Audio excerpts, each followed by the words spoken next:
আল্লাহ, সারাদিনে হয়রান হয়ে গেছি, খিদাও লাগছে। যাই দোকানে গিয়া যে মালটি পাইছি এগুলা বিক্রি করিয়া কিছু খাই আর বাসায় চলে যাই।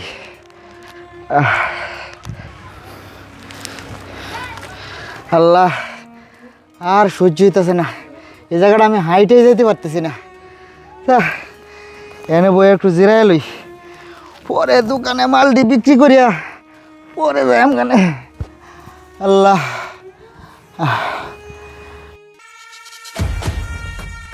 ভাই ভাই ভাই, এদিকে একটা লুক লাল জ্যাকেট পরা আর কালো প্যান্ট পরা যাইতে দেখছেন ভাই? লাল জ্যাকেট পরা একটু আগেই তো আমার গা ঘেঁষে ওই দিকে গেল, ওই দিকে যায় দেখতে পারেন। ঠিক আছে ভাই, ঠিক আছে। এই, তোর কাছে না একটা বস্তা ছিল, বস্তাটা কই? বস্তা? আমি টুকাই মানুষ, আমার বস্তা দিয়ে আপনি কি করবেন? এই টুকায়ের বাচ্চা, বস্তাটা কোথায় সেটা বল, বস্তা দিয়ে কি করবো সেটা আমি বুঝবো। ভাই, আপনি আমার গালাগালি করতেছেন কিয়া? আমি টুকাই মানুষ, আমারে আপনি গাইল লইতেছেন, আর হে কখন থেকে গালি করতেছেন বস্তা বস্তা। আমি এই টুকাইয়ের বস্তা দিয়ে আপনি কি করবেন? এই টুকাইয়ের বস্তার ভিতরে বাঙ্গারি আবর্জনা ভরা। এই টুকার বাচ্চা, বস্তা দিয়ে আমি কি করব সেটা আমার ব্যক্তিগত বিষয়। তুই বস্তাটা আমাকে দে, আমি তোকে 5,000 টাকা দিব। 5,000 টাকা দিবেন মানে? আমার এই বাঙ্গারির ব্যাগে তো কিচ্ছু নাই, ময়লা সয়লা কাপড় চুপড় বোতল এই সেই টুকাই, এগুলো আপনি 5,000 টাকা দিয়ে কিনে নেবেন কেন?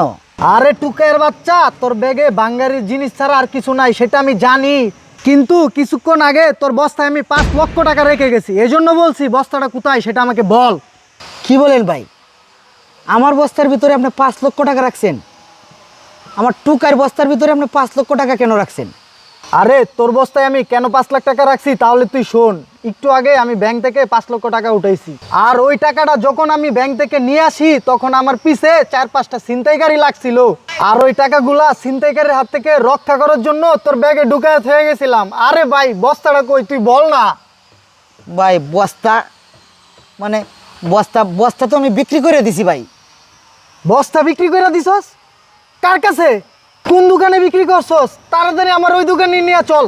বস্তা তো আমি কোনো দোকানে বিক্রি করি নাই। তাইলে কই বিক্রি করছস?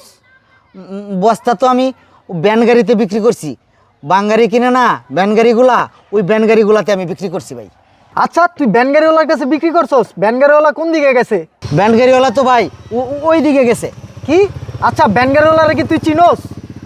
না ভাই, ভ্যান গাড়িওয়ালারে তো চিনি না, আমরা তো বাঙ্গারি টুকাই, এক এক দিন এক এক ভ্যান গাড়িওয়ালার কাছে মাল বেশি, তাই ভ্যান গাড়িওয়ালারে চিনি না। তবে ওই দিকে গেলে আপনি পাইতে পারেন, ওই দিকে যান। ওইদিকে? হ্যাঁ, ওই দিকে।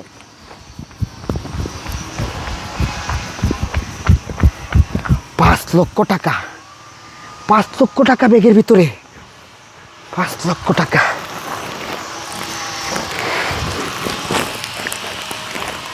হ্যাঁ, আমি তো বড় লোক হয়ে গেছি। 5 লক্ষ টাকা, এই 5 লক্ষ টাকা দিয়া আমি একটা ব্যবসা বাণিজ্য করবো। আমি আর বাঙ্গারি টুকামো না, আমার আর বাঙ্গারি টুকাইতে হইব না। 5 লক্ষ টাকা, যাই আমি একটা ব্যবসা বাণিজ্য করে খাবো।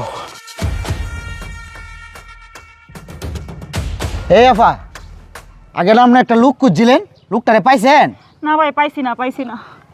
ও আচ্ছা, ওই লুকটারে আপনি কে লেগে খুঁজতেছেন? আরে ভাই, কই না যে আমি আজকে সকালে ব্যাংক থেকে 5 লাখ টাকা তুলে লইয়া খালি বাইরেছি, এমনি কই থেকে একটা ছিনতাইকারী আয়া ভাই 5 লাখ টাকা লইয়া গেছে গা। জানেন না, আগামীকালকে আমার ছোট বোনের বিয়া, সব কিছু রেডি, মেহমান টেমান দাওয়াত সব দেওয়া হয়ে গেছে গা ভাই। এই 5 লাখ টাকা যদি ভাই আমি না পাই তাহলে বিয়েটা ভাই হইব না আমার বোনের ভাই। ভাই, এই টাকাটা ছাড়া আমাদের আর কোনো টাকা নাই ভাই, এটাই আমাদের সম্বল ছিল ভাই। এই টাকাটা ছাড়া আমরা বাজার সদাই কিচ্ছু করতে পারবো না। আমার বোনের বিয়েটা মনে হয় ভেঙেই গেল। ও আফা, আচ্ছা ঠিক আছে, অনেক কষ্ট পাইলাম আপনার কথাটা শুই না। ঠিক আছে, থাকেন।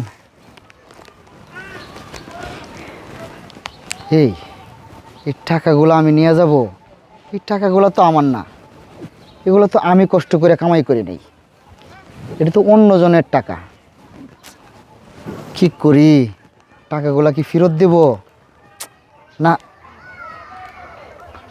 তাছাড়া এই টাকাগুলোর জন্য একজনের বিয়ে পর্যন্ত ভেঙে যাবে। একটা ফ্যামিলির জীবন ধ্বংস হয়ে যাবে, ফ্যামিলিটা পঙ্গু হয়ে যাবে। কি করি বুঝতেছি না। টাকাগুলি কি ফেরত দিব? টাকাগুলি না, আমার কামাই করার টাকা না, যেহেতু টাকাগুলি আমি ফেরত দিয়ে দিব। এই টাকাগুলো আমি রাখবো না, যাই টাকাগুলো ফেরত দিস। শুনে নাফা, আসলে কি হয়েছে জানেন, ওই ছিনতাই গাড়ি আপনার এখান থেকে টাকাগুলা চিন্তাই করে নিয়ে আমার এই ব্যাগে রাইখে দিছিল। সেও আসছিল এই টাকাগুলা নিতে, কিন্তু আমি টাকাগুলি দেই নাই। আমি আসলে এই টাকাগুলোর প্রতি লোভ করছিলাম। আমি ভাবছিলাম এই টাকাগুলো আমি মাইরে দেব, আমি একটা ব্যবসা বাণিজ্য করব, আমি আর এই ভাঙ্গারি ঠকাবো না। কিন্তু ভাইবা দেখলাম একটা ফ্যামিলি ধ্বংস হয়ে যাবে, একটা মেয়ের জীবন ধ্বংস হয়ে যাবে, তাই টাকাগুলা আর নিতে পারলাম না। ধরেন আপনাদের টাকাগুলা, আপনার বোনের বিয়েটা ভালো করে দিন। ঠিক আছে ভাই, ঠিক আছে। ঠিক আছে আপা, ভালো থাকেন।